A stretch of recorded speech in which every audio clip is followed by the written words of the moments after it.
समय पहले आरबीआई के द्वारा एक कमेटी का निर्माण किया गया था। उस कमेटी का नाम था एनएस विश्वनाथन कमेटी। ये जो एनएस विश्वनाथन जो है वो आरबीआई के फॉर्मर डेप्यूटी गवर्नर जो है वो रह चुके।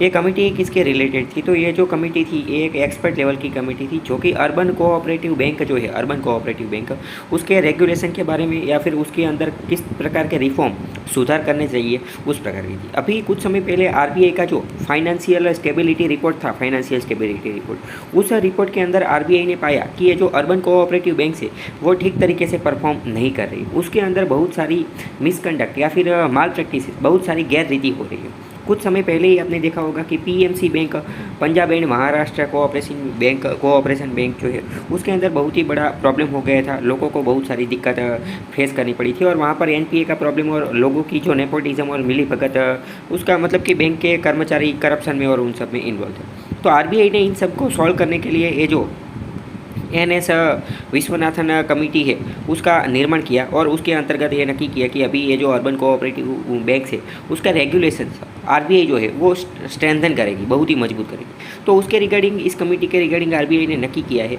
कि जो कोऑपरेटिव बैंक है, अर्बन कोऑपरेटिव बैंक, यानी कि शहर के अंदर जो होती है, शहरी एरिया में, अर्बन एरिया में, तो उसका चार प्रकार की कैटेगरी में उसको डिवाइड किया जाएगा। तो ये चार कैटेगरी कौन सी है? तो पहले तो टियर 1, टियर 2, टियर 3 और टियर 4, इस प्रकार की चार कैटेगरी आरबीआई ने बनाई है वो विश्वनाथन कमेटी के आधार पर। ये टियर और ये जो कैटेगरी है वो बैंक के अंदर कितने फंड डिपॉजिट हुए हैं उसके आधार पर नक्की करते हैं। टियर 1 की जो अर्बन कोऑपरेटिव बैंक होंगी उसके अंदर डिपॉजिट कितनी होगी? तो 100 करोड़ से 100 करोड़ जितनी डिपॉजिट है तो वो टियर 1 के अंदर आएगी।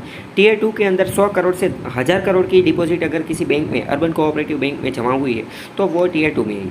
और टियर 3 के अंदर 1000 करोड़ से अगर 10,000 करोड़ के बीच की जो अमाउंट है तो वो थर्ड टियर में आएगी। और टियर 4 के अंदर अगर 10,000 करोड़ से ज़्यादा का फंड डिपॉजिट हुआ है किसी अर्बन कोऑपरेटिव बैंक में तो वो टियर 4 के अंदर आएगी। ये बहुत ही इंपॉर्टेंट इन्फॉर्मेशन थी।